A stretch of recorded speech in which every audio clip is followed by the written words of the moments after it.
Bom dia mais uma vez, meus irmãos.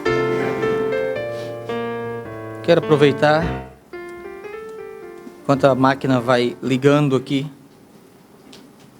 e agradecer ao presbítero Manuel Canuto, o pastor Josafá, a oportunidade de compartilhar aquilo que Deus tem me dado o privilégio de estudar, de experimentar, de viver. E, embora reconheça a meninez, né? E homens mais experimentados, homens de maior competência, foi-me dado esse privilégio. Então, eu me sinto muito honrado e louvo a Deus pelo cuidado e pela oportunidade. A primeira palestra eu falei sobre porque nós não somos tão confessionais quanto deveríamos ser, né? E falei dos perigos de não sermos, e a consequência, e inclusive dando algumas recomendações de como podemos viver de forma consistente, de forma fiel, a confessionalidade integral, sendo esta que nos ampara, que é exigida pelos nossos documentos, e eu estou falando dentro de um contexto de Igreja Cristã no Brasil, né? Sei que tem aqui irmãos de outras tradições reformadas, de outras tradições evangélicas, embora os nossos irmãos batistas, comprometidos com a Confissão Londrina, ou a Confissão de Fé Batista de 1689, também concordam em muito conosco, e os nossos irmãos congregacionais, pelo seu vínculo com a Savoy, também concordam conosco. Em muitos aspectos, especialmente naquilo que envolve o pregador, o papel, a figura do pregador, e também da pregação. E nesse aspecto, no quesito também de confessionalidade, né? Bom, a nossa segunda palestra, essa exposição, será sobre o modelo de pregador da Assembleia de Westminster. Então, nessa manhã, eu estarei expondo para os irmãos também novamente uma abordagem histórica, trazendo aplicações, obviamente, nos lembrando do valor, da riqueza, da grandeza, de algo realmente extraordinário, que foi aquela assembleia, aquele evento, guiado pela providência de Deus, obviamente, e que nós somos herdeiros dela. E, infelizmente, por causa do presbiterianismo norte-americano, que não adotou o diretório de Westminster, por implicação também nós brasileiros não adotamos esse documento. Mas, e aí com isso nós perdemos muito no aspecto litúrgico, perdemos muito no aspecto didático, perdemos muito no aspecto de perfil pastoral, perfil de pregadores, e talvez muitos de nós aqui ainda, que mesmo estudando, conhecendo e procurando se informar, mesmo já há anos ouvindo falar da Assembleia e estudando o assunto, ainda desconheçam com profundidade, com competência, aquilo que a Assembleia de Westminster preparou para o treinamento destes pastores, desses pregadores, e o que ela então esperava na avaliação deles para designá-los ao campo, ao trabalho pastoral, especialmente o trabalho da pregação da palavra.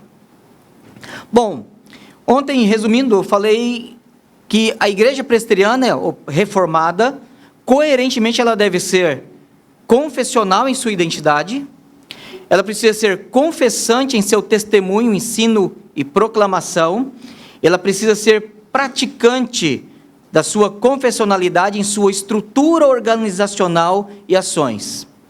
Quando nós lemos a história da Assembleia de Westminster, nós vemos essas três coisas neles.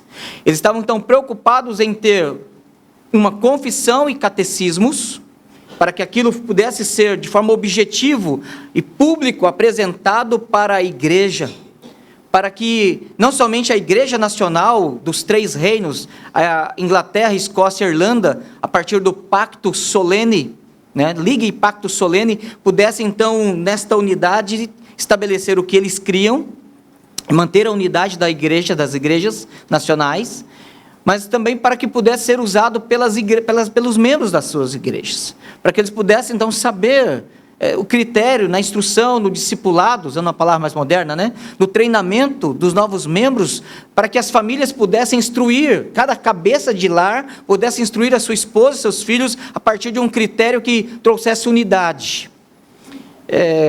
Tem uma história que diz que após a Assembleia de Westminster, um dos nobres, agora tendo acesso ao breve catecismo, né? E ele então admirado, ele estava tão empolgado e dizendo: olha que profundidade, que coisa maravilhosa, que precisão de língua, de estilo, de discurso. E aí uma jovem empregada escocesa, ouvindo ele todo empolgado, e ele lendo o breve catecismo para sua esposa e para os seus filhos, ela olhou e falou assim: eu não estou vendo nada demais, não que ela está tratando com desdenho, né? Mas por causa da familiaridade. Ela disse assim: não sei, meu pai lá em casa, a gente sempre ouviu essas coisas. Aquilo que já estava estabelecido na Escócia, e que agora começava a fluir na Inglaterra, era algo que realmente começava a brotar vida. E é triste porque aquilo não durou muito tempo, a gente sabe. Com o golpe de Estado que o Cromwell deu, acabou tudo. E a Inglaterra foi reinstituída ao episcopalismo. E os puritanos passaram a ser perseguidos e a coisa ficou muito ruim. E aí a história para frente. Bom, vamos fazer um breve resumo. O Parlamento Longo, como ele é conhecido na história do século XVII, final do século XVI e século XVII, ele é chamado de o parlamento mais importante que existiu na Inglaterra naquele período. Ele foi então convocado e teve início em novembro de 1640. Então, quando você vai estudar a Assembleia de Westminster, você não pode começar em 1643. Você tem que retroceder até 1640, que é quando o Parlamento Longo, ele é instituído e ele convoca a Assembleia de Westminster. Essa convocação ela é feita em 42 e a reunião começa efetivamente a acontecer em 43, para ser exato, 1º de julho de 1643. Esse ano completou-se 375 anos, né, da Assembleia de Westminster.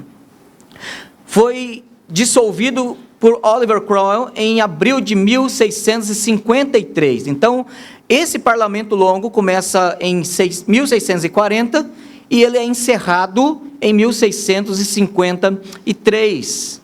A Assembleia de Westminster ela acontece dentro desse Parlamento Longo. A Assembleia é algo dentro, que funciona dentro dessa estrutura maior, que era uma estrutura política. Então, ela acontece entre 1643 a 1649. Ela é encerrada em 49, em fevereiro de 49.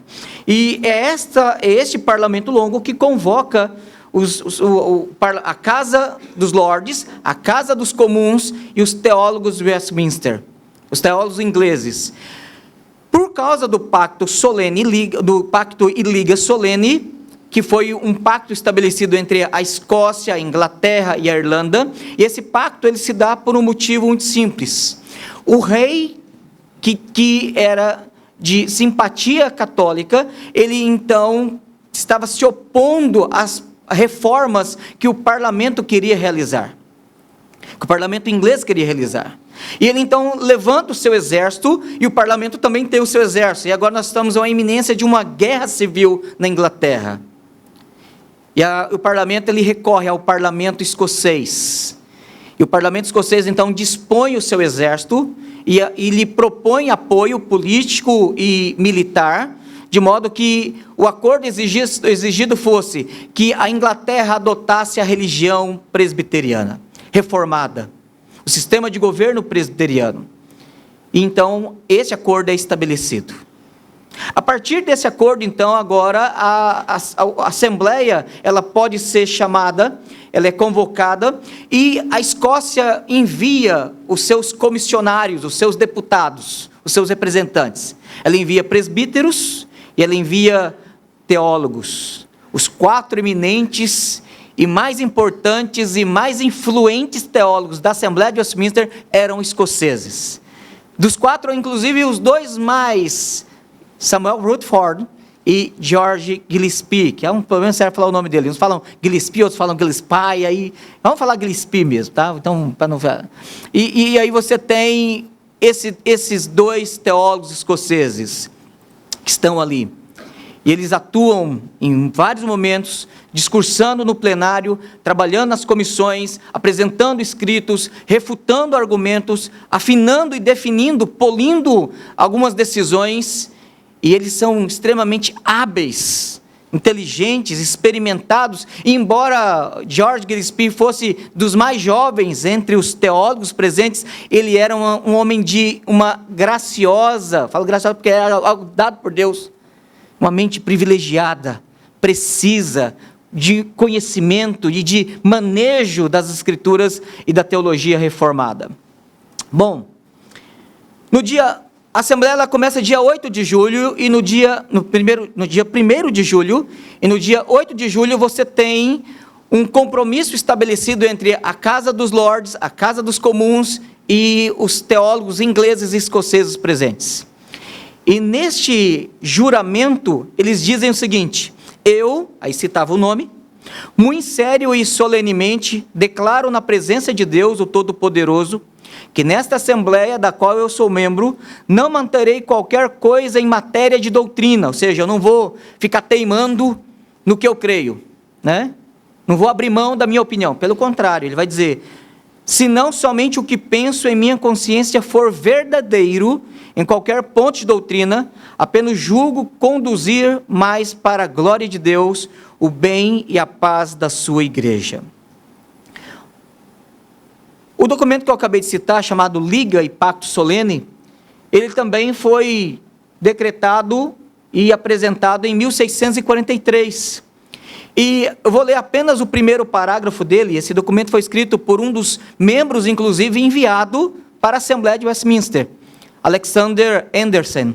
Ele diz o seguinte: que sincera, real e constantemente, através da graça de Deus, nos esforçaremos nas diversas posições e ofícios em que estivermos, pela preservação da religião reformada na Igreja da Escócia, em sua doutrina, adoração, disciplina e governo, contra os nossos inimigos comuns, que nos dedicaremos na reforma da religião nos reinos da Inglaterra e da Irlanda, na doutrina, na adoração, na disciplina e no governo,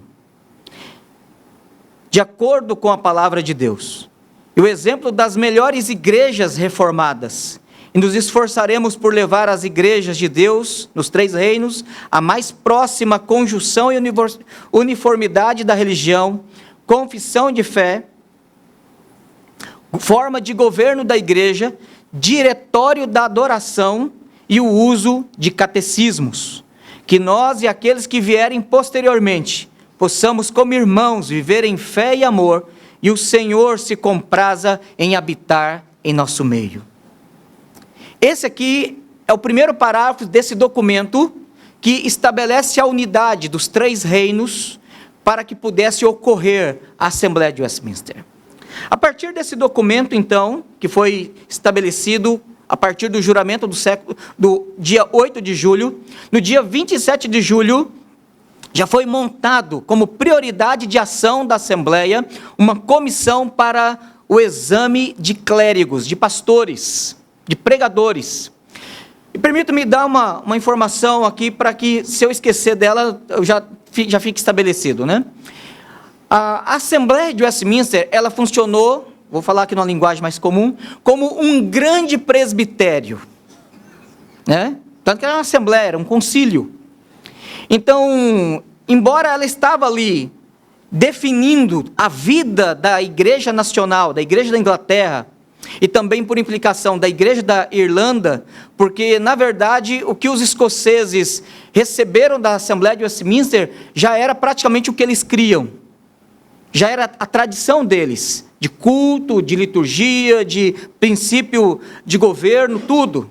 Então, o que estava sendo talhado, o que estava sendo trabalhado em Westminster, era aquilo que se havia aprendido em Genebra, passado à Escócia, e agora chegava na Inglaterra. Então, durante todo esse período, eles precisariam não somente definir a respeito de sistema de governo, um diretório de culto, método de educação cristã através de catecismos, mas, inclusive, também eles precisariam examinar, aprovar ou não, e designar e instalar pastores. Tudo isso aconteceu durante esse período da Assembleia de Westminster. Chad Van Dixhoorn, que é hoje conhecido um dos melhores e maiores pesquisadores da Assembleia de Westminster, eu estou doido atrás da dissertação dele, já pesquisei, já procurei, já mandei e-mail, mas até agora só recebi não, né? A dissertação de doutorado dele são 7 volumes, com mais de 500 páginas. E a Universidade de Cambridge, eu entrei no site deles, porque pela Universidade de Mackenzie, você consegue ter acesso às dissertações e teses, né? E fazer o download. A dele está não autorizada para acesso, não é nem para download, para acesso. Uma pena, né? Eu andaria além das minutas e dos livros que ele tem publicado, mas a informação que eu tive de fonte primária, de fonte segura, é de que ele vai publicar muito da dissertação de doutorado dele. Então, embora a gente não tenha acesso à dissertação ainda, parece que ele vai segurar para poder publicar. Inclusive, uma das publicações já é este livro aqui, né? Chamado Embaixadores de Deus, Assembleia de Westminster e Reforma do Púlpito Inglês, 1643 a 1653. Então, uma pesquisa de 11 anos de trabalho, né? Mas o detalhe é que essa assembleia, ela aconteceu preparando, ordenando e instalando pastores, pregadores, durante esse período. O meu estudo, a minha palestra essa manhã com os irmãos, não é tratar sobre a assembleia, porque isso é algo muito grande. Aí nós precisaríamos de muito tempo, e eu não tenho competência para isso.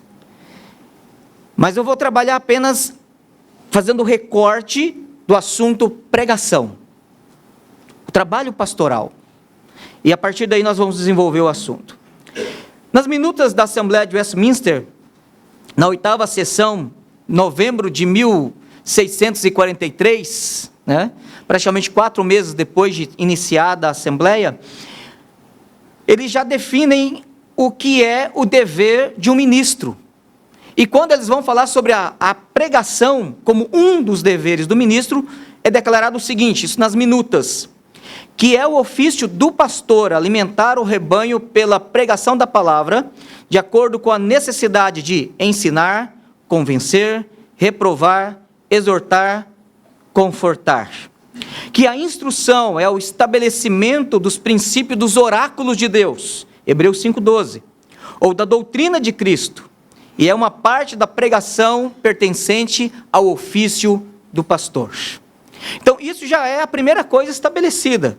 Então, é criada uma comissão para o preparo e a ordenação de pregadores, de clérigos, usando a palavra clérigo ainda ressoa um pouco que uma linguagem episcopal, mas lembre bem, o contexto ali era maciçamente episcopal, de uma tradição solidamente episcopal, e estava sendo transitado para o presbiterianismo. Embora nós tínhamos ali 6 irmãos congregacionais que deram um pouquinho de trabalho, tá, irmãos congregacionais, tá? Deram trabalho, né? Mas o trabalho que nos deram lá somou, porque tiveram que polir mais, tiveram que melhorar mais, tiveram que trabalhar mais, e não houve hostilidade, porque eles realmente entendiam que a discordância, inclusive, só um detalhe, informação de curiosidade, né?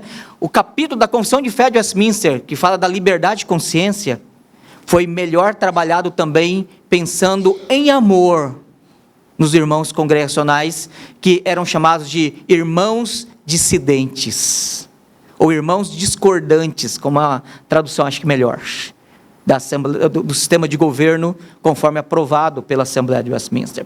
Mas vamos deixar esse lado aqui, que essa pontinha não nos interessa agora, e acho que ela pode até machucar um pouco, né?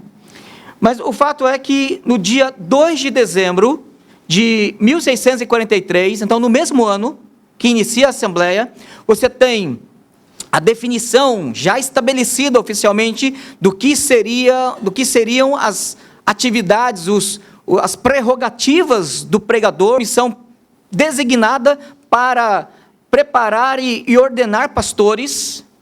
E você também tem, nesse mesmo ano, no último mês do ano, uma comissão, ou melhor, uma subcomissão, que já apresenta o esboço de diretório de culto da Assembleia de Westminster. Curiosamente, essa subcomissão foi chamada de uma das melhores subcomissões. Interessante. Por quê? Você tinha ali 5 ingleses e 4 escoceses. Curiosamente, os 4 teólogos escoceses que vieram, eles poderiam priorizar qualquer outra área de discussão dentro da Assembleia. Os 4 escoceses fizeram questão de priorizar a comissão de culto do Senhor, para trabalhar o diretório de culto. Estavam ali os ingleses, Stephen Marshall, Charles Hurley, Herbert Palmer, que inclusive foi designado para fazer o catecismo maior, Thomas Young, Thomas Godwin, que era congregacional, e 4 escoceses, Robert Bailey, George Gillespie, Alexander Henderson e Samuel Rutherford. Você tinha ali os gigantes. Nessa mesma comissão, eles apresentam então o que foi um esboço, mas praticamente já trabalhado. Pouca coisa foi alterada, e ele já foi aprovado no ano seguinte, em 1644, foi enviado para a Assembleia da Escócia, foi aprovado lá e retorna, e é então ratificado pela Assembleia, pelo Parlamento Longo, como sendo já um documento adotado, já a partir de 1644. Bom, é esse documento que vai estabelecer o que é a tarefa e o papel do pastor na pregação. Mas um outro documento, feito 1 ano e meio depois, aprovado 1 ano e meio depois, não feito, mas aprovado, chamado de Diretório do Governo Eclesiástico e a Ordenação de Ministros. Esse documento ele é menos conhecido, ele é menos divulgado. E eu quero já dar boa notícia para os irmãos que dentro lá do livro Documentos da Assembleia de Westminster, eu já o traduzi, é o documento mais terminado, né? Vou dizer que está terminado, porque até o dia de mandar para a editora ainda já mexendo alguma coisinha, mas é o que está mais pronto, com a introdução, notas, a tradução e bem trabalhado ele. Foi o que eu priorizei em termos de trabalho. Eu vou ler apenas o cabeçário e o parágrafo que fala sobre os pastores. Lembre bem, esse documento ele se chama A Forma de Governo Eclesiástico Presbiteriano e a Ordenação de Ministros. O cabeçário começa assim: de acordo com a Assembleia dos Teólogos de Westminster, com a assistência dos comissários, ou os deputados, da Igreja da Escócia, como parte da uniformidade pactuada na religião entre as igrejas de Cristo nos reinos da Escócia, Inglaterra e Irlanda, como um ato da Assembleia Geral do ano de 1645, aprovando. Aí vai, quanto aos pastores, ou dos pastores, aí vem a definição. Observe bem que o que eles vão trabalhar aqui, aí já é eco, já é resposta da ata, da decisão lá de 43, quando se define na ata o que era o pastor.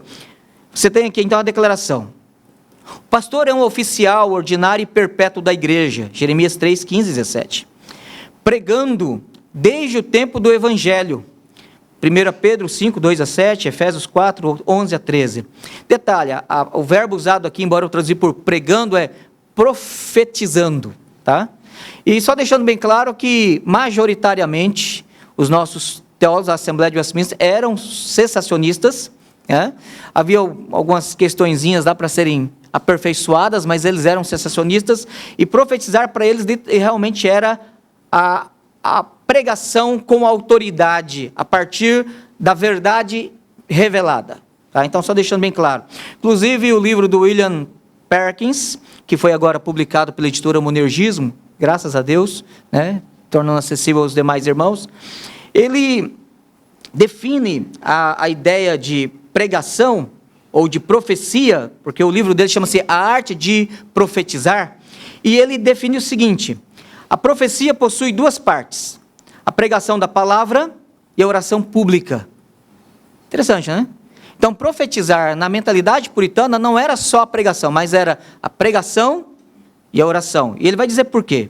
Para o profeta, que é o ministro da palavra, há somente dois deveres primordiais, lembrando, né? Há dois deveres. Um é a pregação da palavra e o outro é orar a Deus em nome do povo. Então, ele é a boca de Cristo para o povo, e ele é diante de Deus a boca do povo para o Senhor. Então essa é a tarefa primordial. Como lá em Atos 6 os apóstolos disseram, nós vamos nos entregar à palavra e à oração. Mas isso resume. Primeiro, continua dizendo aqui o texto de governo. Primeiro, isto pertence ao seu ofício, orar por e com o seu rebanho, com a boca do povo diante de Deus. E aí cita textos bíblicos. Onde a pregação e a oração estão unidas como distintas partes do mesmo ofício. O ofício de presbítero, que é o pastor, está aqui se referindo ao presbítero docente, e essa distinção já havia sido feita lá, é orar pelos enfermos, mesmo que em privado, ao qual uma bênção está especialmente prometida. Muito mais, portanto, deve cumprir isto na execução pública do seu ofício como parte dele. Ler as Escrituras publicamente para a prova destas coisas. E aí ele vem na subdivisão dizendo, há evidência de que os sacerdotes levitas na igreja judia foram recomendados com a leitura pública da palavra. Segundo, que os ministros do Evangelho têm como uma ampla obrigação e comissão o dispensar a palavra, assim como as outras ordenanças, como igualmente tiveram os sacerdotes e os levitas sob a lei. Provado em Isaías 6, 21, aí outro texto. Onde o nosso Salvador designou aos oficiais do Novo Testamento, os quais enviou com os mesmos nomes de mestres do Antigo Testamento. Então observe bem aqui que o que está pressuposto por trás dessa declaração é a teologia da aliança, em que a mesma estrutura mantém do Antigo para o Novo Testamento, substituindo obviamente os oficiais, mas mantendo a ordenança, os deveres e o chamado de homens capacitados por Deus, dotados por Deus, enviados por Deus sob a autoridade da sua palavra. Estas proposições, continua o texto, provam que, consequentemente, sendo o dever da natureza moral, segue por justa consequência, lógica e consequente, necessidade, que a leitura pública das Escrituras pertence ao ofício de pastor, o alimento do rebanho pela pregação da palavra, conforme o qual deve ensinar, convencer, reprovar, exortar e consolar. E aí textos bíblicos. Catequizar é simplesmente assentar ou estabelecer os princípios iniciais dos oráculos de Deus, ou da doutrina de Cristo, e é uma parte da pregação, dispensar outros mistérios divinos. A segunda parte desse documento é chamado de ordenação dos ministros. E aqui você tem então a seguinte declaração sobre o diretório de ordenação. Depois de definir, falar de algumas outras atuações do concílio, funcionamento, o estabelecimento, chega a parte da ordenação do ministro que diz assim: nenhum homem tomará para si o ofício de ministro da palavra sem um chamado lícito. Esse é o primeiro parágrafo. No 11º parágrafo, diz o seguinte: em casos extraordinários, então aqui aquela perguntinha do 158, tá gente? Presta atenção. Em casos extraordinários, pode-se proceder de modo extraordinário, até que se tenha uma ordem constituída. Ou seja, mesmo dentro do funcionamento da Assembleia de Westminster, em que eles precisavam agora ordenar, designar e instalar pastores nas igrejas, e não havia suficiente pastores treinados teologicamente para substituir, porque observem, aqueles que eram anglo-católicos, ou seja, anglicanos com mentalidade e convicção papista, aqueles que eram arminianos por causa da influência de um arcebispo chamado Laud, e outros problemas teológicos que eram socinianos, ou seja, eles eram unitaristas, negavam a doutrina da Trindade, e outros desvios teológicos gravíssimos dentro da igreja anglicana, todos eles foram tirados dos púlpitos das igrejas. E agora você tem um vazio muito grande que precisava ser preenchido. Não havia suficientes pastores puritanos, e ainda puritanos de mentalidade presbiteriana, para preencher esses púlpitos. Então, a declaração de em casos extraordinários pode proceder de modo extraordinário até que se tenha uma ordem constituída. E observe bem, esta Assembleia, o Parlamento Longo, foi encerrado somente em 1653. E as coisas foram se estabelecendo. E mesmo depois de encerrado, ainda estava em processo de transição. Até que se tenha uma ordem constituída, guardando tanto quanto seja possível a regra.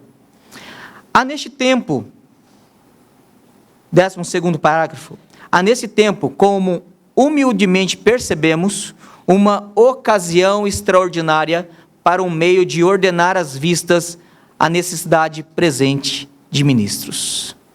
Então a própria Assembleia, no último parágrafo que fala da ordenação, diz que houve casos extraordinários.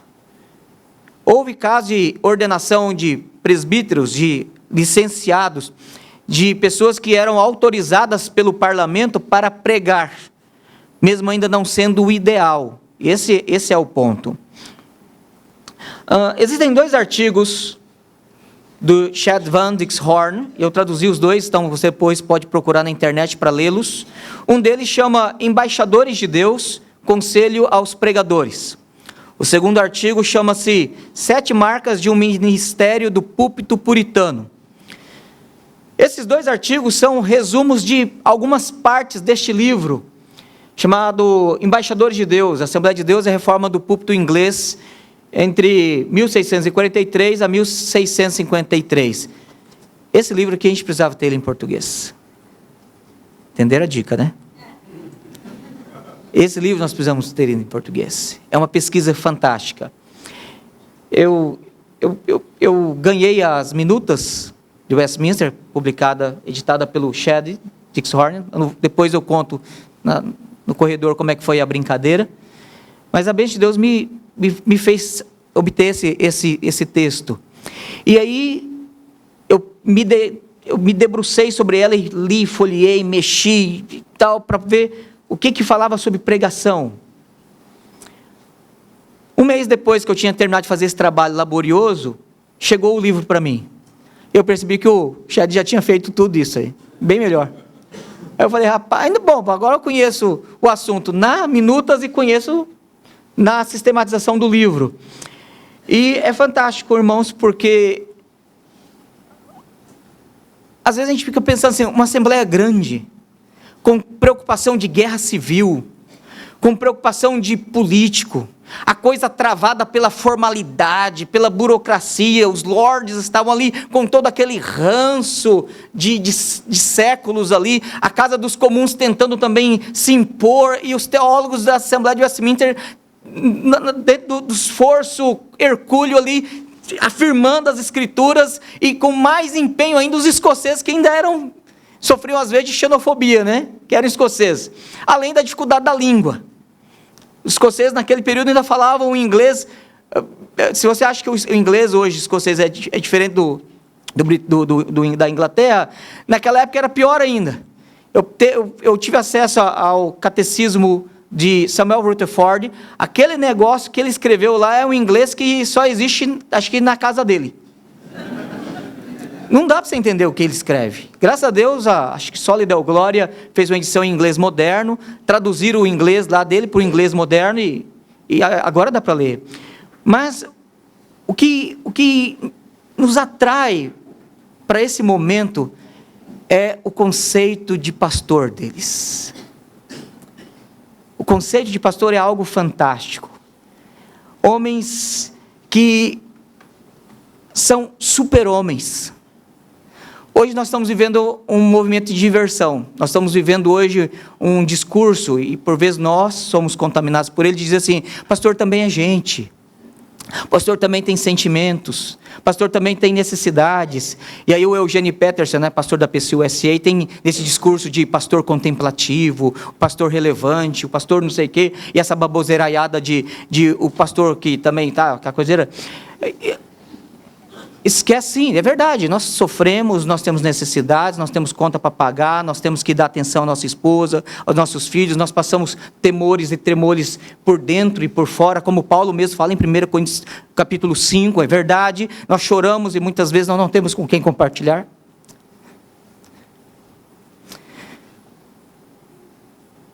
Mas aqueles homens eram talhados para serem homens, que refletiam as virtudes de Cristo, não somente naquilo que era moral, mas aquilo que realmente mostrava um vigor de saber ser confrontado, de manter-se firme diante da oposição, de não temer homens. Eram homens que subiam nos seus púlpitos e expunham a Escritura, sabendo que eles poderiam já descer dali escoltados pela guarda. Homens que poderiam ser presos durante a vigília da noite, retirados dos seus aposentos e levados por discordarem. Mas eram homens que estavam vigorosamente firmes e alicerçados sobre as Escrituras. Eles eram reconhecidamente, por convicção, como embaixadores de Deus. Eles estavam ali representando um monarca, o Senhor do universo, aquele que tem o domínio sobre todas as coisas e que, sim, pode repreender inclusive reis, olhando-os com todo o respeito de um cidadão, olhando com toda a submissão de um servo, mas falando na autoridade daquele que institui toda a autoridade sobre a terra. E eles abriam as Escrituras e diziam: assim diz o Senhor. Eles eram embaixadores de Deus, pregadores ordenados, encaminhados por Deus para essa grandiosa tarefa. Eles precisariam ser treinados para aprender, estudar, desgastar-se na literatura, no conhecimento. E, irmãos, existem duas vias dentro da preocupação. E eles falam assim: por que aqueles pregadores puritanos, eles pregavam e os seus sermões, muitos deles, obviamente não eram todos, muitos deles eram homens que causavam grande transformação. Veio dois elementos básicos. Primeiro, o amor que eles tinham pelo Senhor, desse rebanho, o Supremo Pastor, e o amor que eles tinham pelo rebanho que o Senhor lhes confiou. Eles poderiam falar e pregar conforme era necessário, eles poderiam, dentro da sua responsabilidade, ensinar, convencer, reprovar, exortar e consolar. E eles faziam isso, expondo as Escrituras, analisando em léxico contínuo a palavra de Deus e alimentando o povo, instruindo. O acesso de um pastor ao coração de aos ouvidos de suas ovelhas, se dá pelo coração delas. Não existe argumento maior, e não existe premissa maior, para abrir e predispor alguém a ouvir o seu pastor, do que ele saber que aquele homem que está no púlpito, ele está pregando porque ele me ama.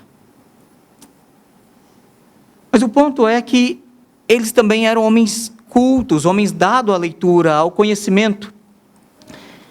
E observe bem, como já foi dito aqui, a preocupação não era expor conhecimento, não era convencer pela erudição, não era persuadir pela profundidade acadêmica, mas era estudar o máximo, para que o conhecimento obtido nas Escrituras pudesse ser transmitido para as suas ovelhas. O que ele conhecia, ele aprendia não para a mera satisfação pessoal, mas ele aprendia para que as suas ovelhas tivessem conhecimento. Ele se aprofundava para que elas tivessem competência. Ele estudava para que elas pudessem ser instruídas. Ele entrava na intimidade da mente de Cristo para que as suas ovelhas também tivessem a mente e os pensamentos do Senhor. Essa era a preocupação, essa era a motivação deles em expor a palavra de Deus. Mas observe bem, além deste cuidado pastoral, desta erudição, havia um aspecto de piedade. A prática sempre somada com o conhecimento. A motivação de fazer por amor a Deus, esforçando-se em amar o seu semelhante, especialmente as ovelhas dadas por Deus, fazendo isso tudo para a glória de Deus.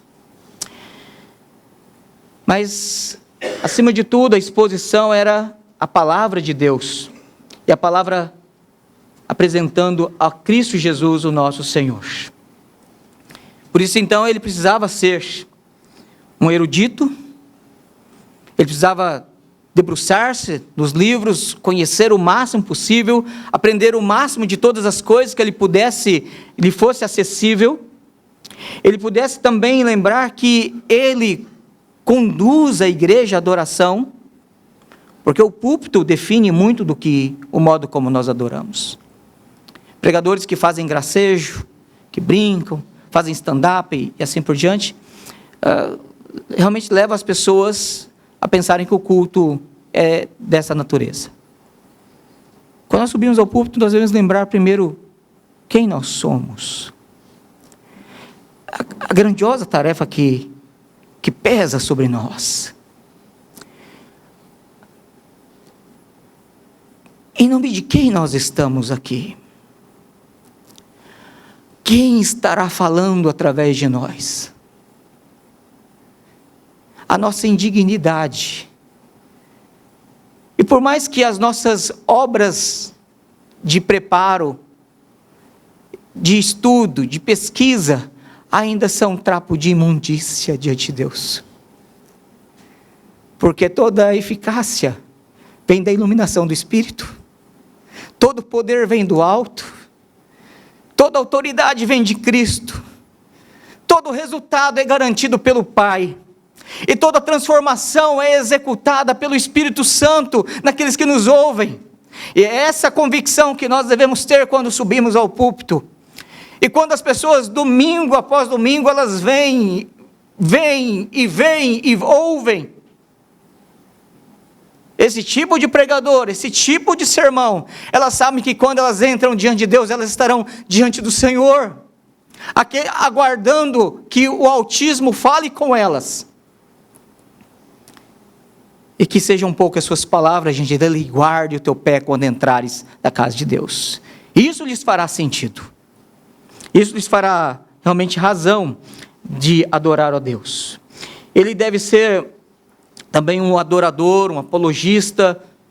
Ele deve ser também um servo daqueles a quem ele entrega a palavra do Senhor. Mas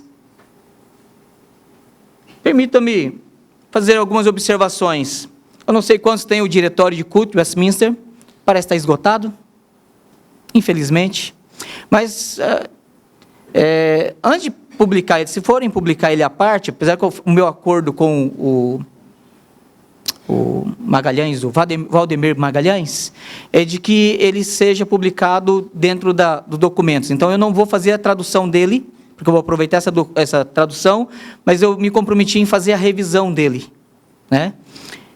E dentro do texto, quem tem essa edição aqui, página 36, a página 41, o diretório ele traz algo importante. Ele diz o seguinte, eu só vou pontuar, porque o texto, para não determos lendo o texto.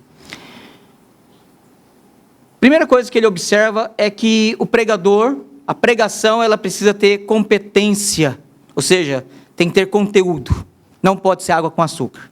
Então estude, prepare, conheça, gaste tempo, medite, dependa da iluminação do Espírito Senhor, do modo como será estruturado o sermão, como ele será trabalhado, como ele será apresentado, como será a argumentação, como será o esclarecimento, como serão as aplicações. Gaste tempo, estude, mesmo que você seja limitado, mesmo que você não tenha as oportunidades que alguns outros pastores têm, mas aquilo que tiver a mão a fazer, faze bem feito. Faze conforme as forças que o Senhor te dá. Segunda observação que ele traz aqui é depender do Espírito Santo. A iluminação do Espírito de Deus e outros dons de edificação.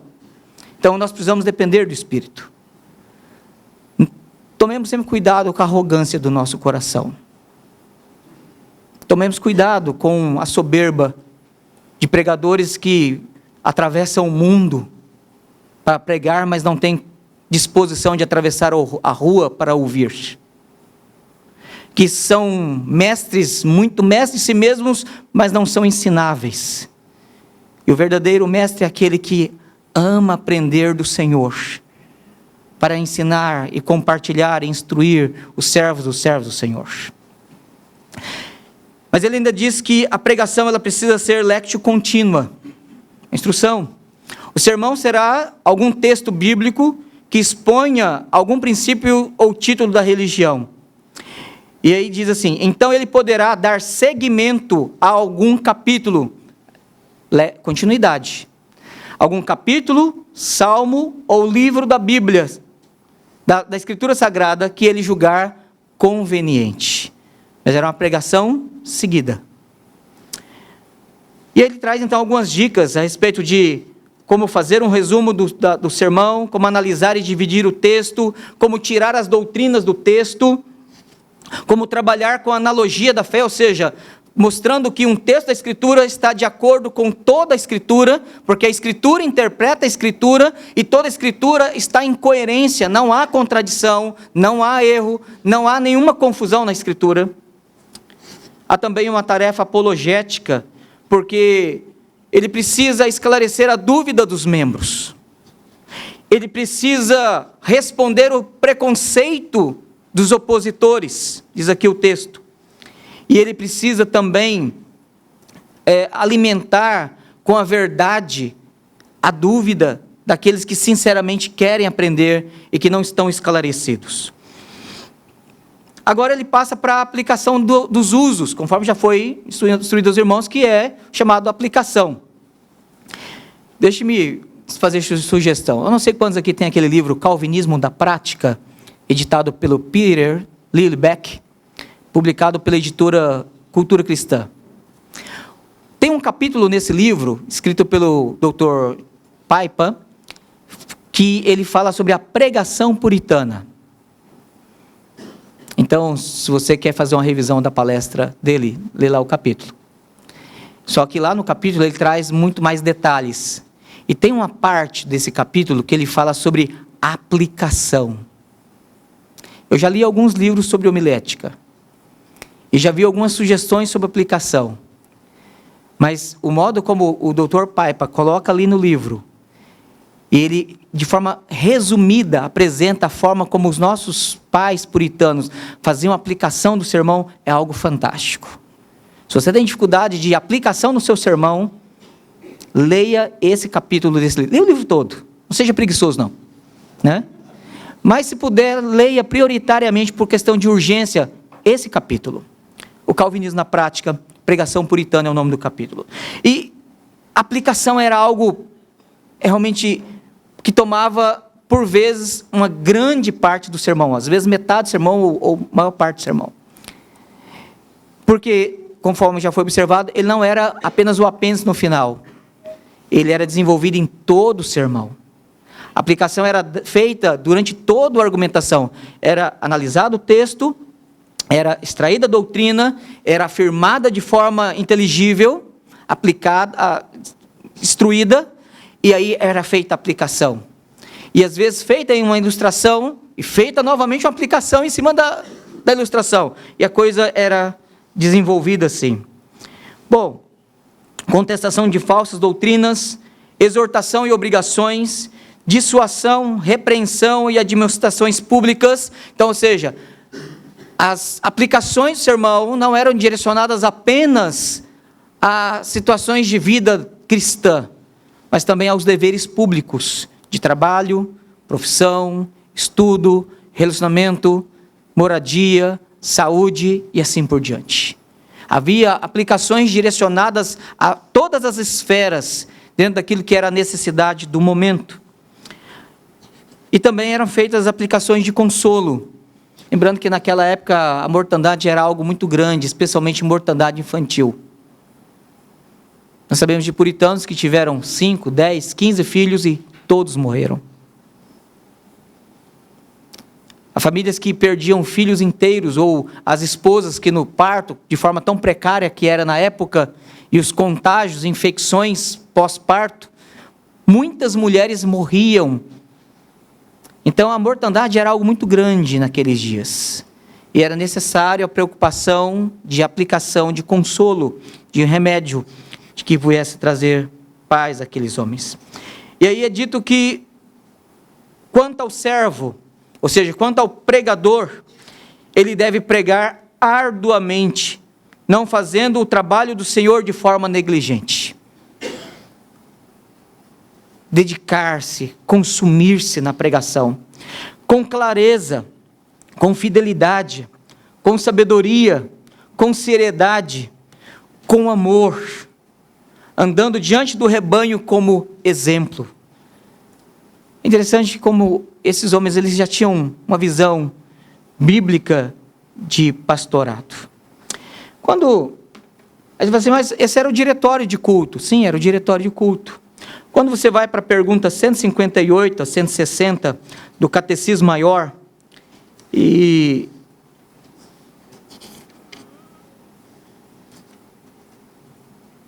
Catecismo Maior 158 a 160, as perguntas, nós temos aqui a instrução a respeito de quem deveria pregar,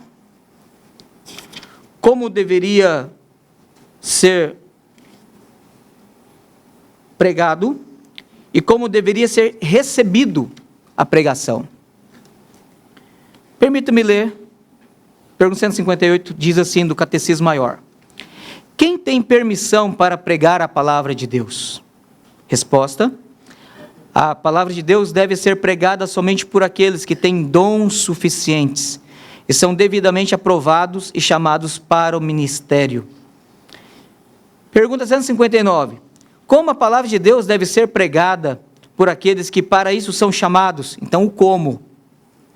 Aqueles que são chamados a trabalhar no ministério da palavra devem pregar a sã doutrina, diligentemente, em tempo e fora do tempo, claramente, não em palavras persuasivas de sabedoria humana, mas em demonstração do Espírito e de poder, fielmente, tornando conhecido todo o conselho de Deus, sabiamente, adaptando-se às necessidades e às capacidades dos ouvintes, zelosamente, com amor e fervoroso para com Deus e para com as almas do seu povo, sinceramente, tendo por alvo a glória de Deus e procurando converter, edificar e salvar as almas.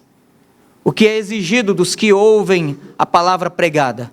A você, meus irmãos, que não tem esse chamado da pregação, mas apenas de serem ouvintes e praticantes. Exige-se dos que ouvem a palavra pregada que atendam a ela com diligência, preparação e oração, que comparem com as Escrituras aquilo que ouvem, que recebam a verdade com fé, amor, mansidão e prontidão de espírito, como a palavra de Deus, que meditem nela e conversem a seu respeito uns com os outros, que as escondam no coração e produzam frutos devido no seu procedimento.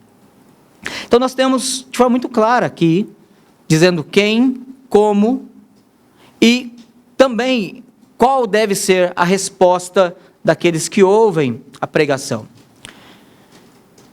Bom, quero trazer a finalização da minha palestra nessa manhã, trazendo uma aplicação de um assunto que, desde o meu primeiro dia, eu estou sendo perguntado por ele. Pastor, e a pergunta 158? E nós sabemos que tivemos uma comissão que trabalhou a resposta.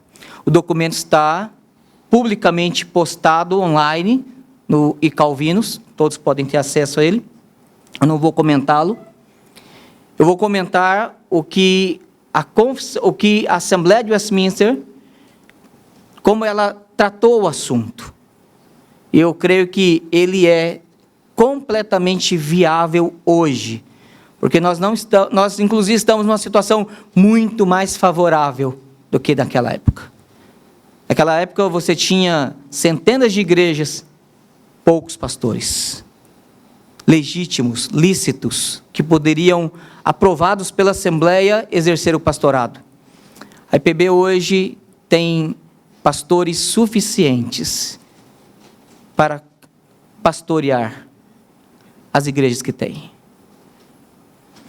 O grande detalhe é que nós temos hoje a aplicação melhor, do Catecismo Maior, da pergunta 158, a mesma aplicabilidade que foi feita lá na Assembleia de Westminster. Casos extraordinários e casos ordinários, ou a norma. Então, qual é a norma?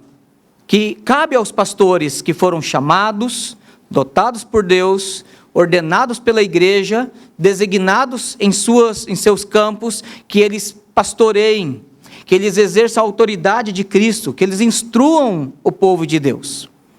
Esta é a norma.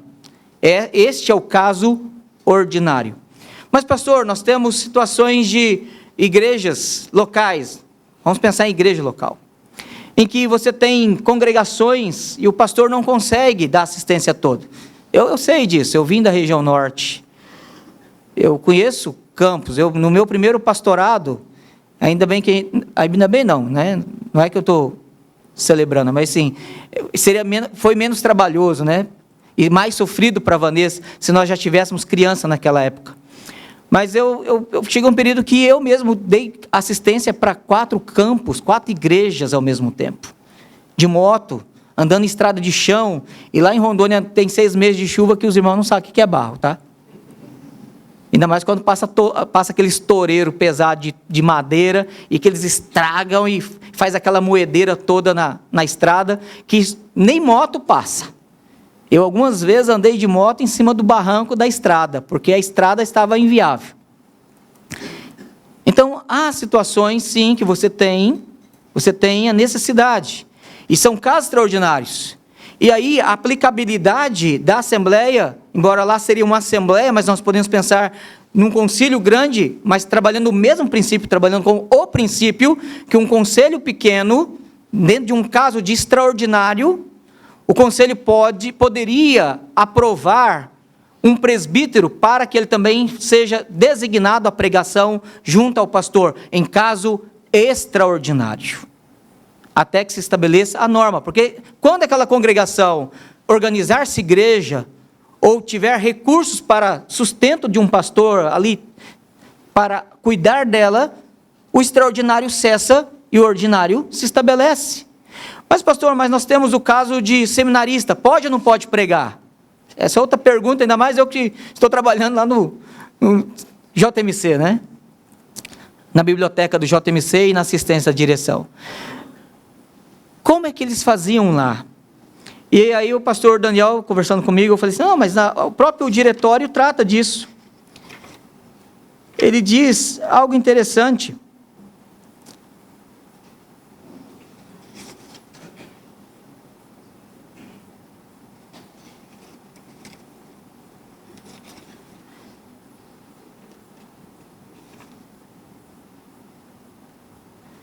Ele fala daqueles que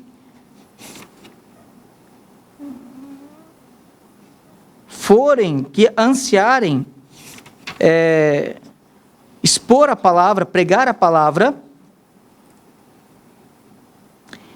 eles serão casos também extraordinários, licenciados para isso. Vou pedir perdão, anotei aqui, não estou achando. Mas a ideia, porque o nosso problema é estrutural. Para me explicar, falando dentro do contexto presbiteriano de licenciatura. Nós somente licenciamos para a pregação na véspera da ordenação. Na Assembleia de Westminster, a partir do momento em que um homem era apresentado como candidato ao ministério, ele já era licenciado para pregar. Aí ele era treinado, ele era examinado, e no final disso, ele era examinado, aí sim, pelo concílio, e aprovado a ordenação. Então, talvez a discussão que o pessoal levanta às vezes para seminarista, mas o seminarista não é licenciado, o seminarista não poderia pregar, aquela coiseira toda. É simplesmente por causa da ordem com que nós fazemos as coisas.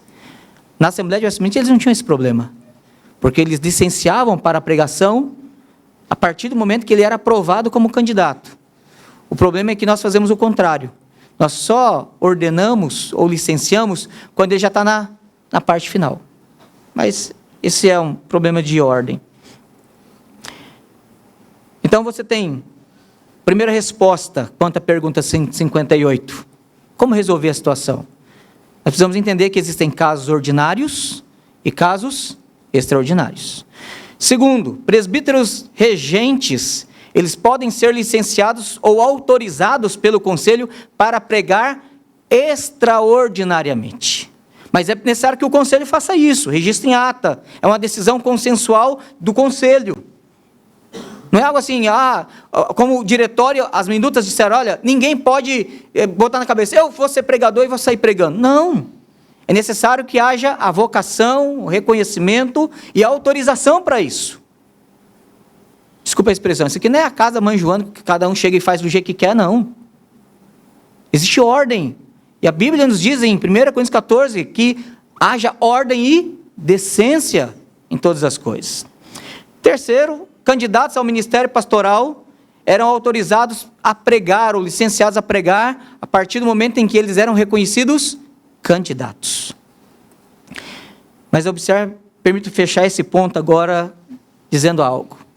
Mulheres nunca entrariam nos casos extraordinários. Amém. Essa era a convicção dos nossos pais. E eu falo isso para proteger as irmãs.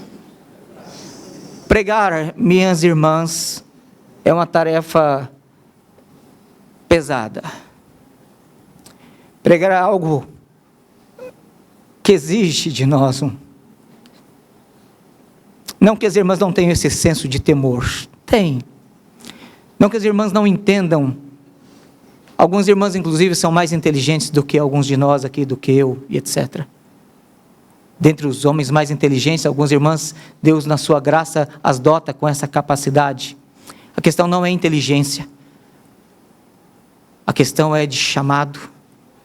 A questão é a seriedade com que essas coisas são feitas. Qual é o real problema, irmãos, que gira em torno da discussão 158? Confessionalidade versus pragmatismo não confessional. Complementarismo versus igualitarismo. Ou, em outras palavras, feminismo evangélico. A real discussão que nós temos em torno da pergunta 158, ela tem nascedor em duas fontes de erro. Pragmatismo não confessional, em que você encontra homens lendo a pergunta e dizendo assim, não, de fato, 158 diz isso mesmo. Quem deve pregar normativamente, de forma ordinária, são homens. E homens ordenados para isso, homens dotados e chamados para isso. Mas como é que a gente pode resolver esse problema? Mas ele é problema para quem? Então, fazer funcionar o descompromisso confessional é chamado de pragmatismo. Se funciona, se dá resultado, se agrada, se agrega, se beneficia, então se faz. Mas existe um compromisso confessional, em que entendemos que homens são treinados, são chamados, treinados, ordenados e exercem com autoridade este ofício. Segundo problema é uma discussão já que vem há algumas décadas, não tão antiga, mas pelo menos uns 30 anos para cá, chamado complementarismo e igualitarismo. Eu não sei quantos conhecem esse assunto, mas esse é um problema, e já existe muita literatura em inglês, infelizmente em português pouca, mas já o suficiente para a gente entender o assunto. A Cultura Cristã publicou um livro do Wayne Grudem. Eu não sei se está esgotado ou se ainda tem para vender, mas eu recomendo que você adquira. O verbo adquirir é muito amplo, né? Não significa comprar. Mas eu não estou dizendo que você cometa o pecado de pegar emprestado, né? Porque tem do emprestado que é um problema. Mas adquira o livro, chama-se Feminismo Evangélico, de Wayne Grudem. A cultura cristã nos abençoou publicando esse livro. Se os conciliares da IPB, para a próxima reunião do Supremo Concílio, lessem a boa argumentação desse livro, o assunto 158, e olha só, o Wayne Grudem é batista e não é confessional. Ele está trabalhando só com exegese. E refutando o pragmatismo secular, a secularização. Permito fazer um breve resumo, para os irmãos entenderem. O que o igualitarismo diz? O igualitarismo diz o seguinte: o homem e a mulher foram criados iguais em tudo. Iguais em essência, natureza, iguais em competência e iguais em funções. Logo, homens e mulheres podem exercer os mesmos papéis em todas as esferas da sociedade. Tá? Essa aqui é a tese do igualitarismo. O complementarismo vai dizer, em parte é verdade isso. De fato, Deus nos criou iguais. Nós não somos aqui do catolicismo romano até o século XIV, né, que ficava assim, será que mulher tem alma? Sabe dessa discussão, né? Então o negócio é meio... A gente já está resolvido isso aí, viu, irmãs? Não tem nenhuma dificuldade. Então, quem disse que vocês não tinham alma ou questionou isso aí foi a Igreja Católica antes da Reforma. Nós, protestantes, reformados, herdeiros do puritanismo de Westminster, não temos nada a ver com essa discussão. Mas o detalhe é, cremos que homem e mulher são iguais? Sim. Nós temos uma alma, nós somos corpo, nós somos imagem de Deus, homem e mulher. Nós refletimos a glória de Deus, mesmo nessa condição decaída e amaldiçoada pela presença do pecado no mundo. Mas apesar de sermos iguais em valor, em dignidade, iguais em refletir a imagem de Deus, nós temos competências diferentes. Temos capacidades diferentes. E não são somente capacidades biológicas. Não é só a capacidade da mulher poder gestar e o homem não, graças a Deus. Né? Minha esposa engravidou 2 vezes, a gente acompanhou, eu ficava ali. Ela fala assim, eu estou sofrendo, então você deixa eu dormir, porque amanhã eu vou cuidar da casa, né? Então, funções diferentes de prover o lar, de cuidar da família, de proteger os filhos, de proteger a filha de predadores sexuais, são tarefas do homem. São competências diferentes. Mas, apesar de sermos iguais em valor, diferentes em competências, nós também temos funções e papéis designados diferentes por Deus, no lar, na igreja e na sociedade. No lar, quem lidera é o homem. Como Cristo, Efésios capítulo 5, Ele é Senhor sobre a igreja. Assim é o marido sobre a sua esposa. Isso também se estende na igreja. Porque a mulher também ela é governada por um princípio de complementarismo na igreja. Ela é governada pelos homens. Por isso, os oficiais da antiga aliança, os oficiais da nova aliança, todos, por Deus, foram chamados homens. Para que eles não somente exercessem o governo em suas casas e exercessem bem. Porque como pode um homem governar a igreja de Deus se ele não governar a própria casa? Mas eles foram chamados para governar a igreja, para serem a autoridade de Cristo, a boca de Deus, para que eles pudessem refletir a sabedoria do Senhor. É esse princípio que está em jogo. O grande detalhe, irmãos, é que se a pregação, que é o ato, for aprovado para as nossas irmãs, você também tem por implicação a adoção de um princípio maior chamado igualitarismo. Até aqui, a Igreja Presbiteriana, oficialmente nos seus documentos, não estou dizendo na prática, ela é oficialmente complementarista.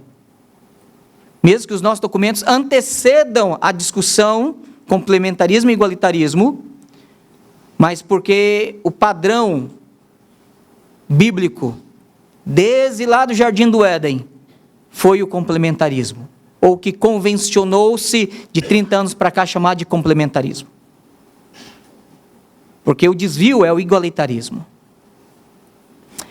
Então nós precisamos, sim, proteger as nossas irmãs de desobedecerem a palavra de Deus. É uma honra aos homens e àqueles que são chamados, dotados, vocacionados, expor a palavra de Deus. Mas é um perigo quando uma mulher faz isso. Ah, mas pastor, eu conheço gente que se converteu com pregação de irmãs. Verdade, eu também conheço. Mas se alguém se converteu pela misericórdia de Deus, como sempre se converte.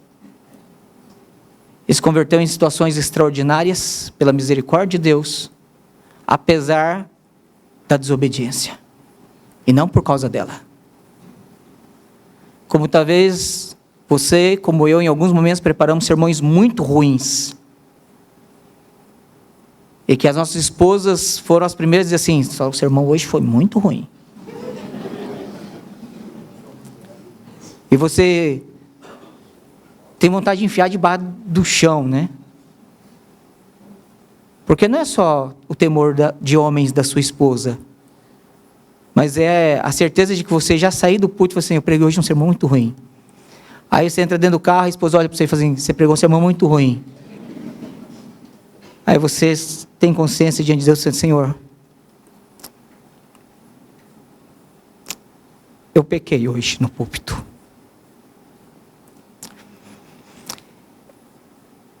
Essa é uma tarefa que Deus dá para os homens. Então, irmãs, não se sintam diminuídas por não terem esse em hebraico a palavra kabad. Os hebraístas, por favor, me corrijam se eu estiver errado. É o verbo usado lá no 5º mandamento: honra teu pai, tua mãe. Kabad literalmente pode significar peso, fardo, e significa honra. Esse é um fardo que nós não suportamos, mas ao mesmo tempo é uma honra do qual nós não somos dignos. E pela graça e pelos méritos de Cristo, nós somos instrumentos para comunicar a palavra de Deus. Deus nos abençoe, meus amados. Amém. Why do the heathen nations vainly rage? What frightful schemes are they in vain devising?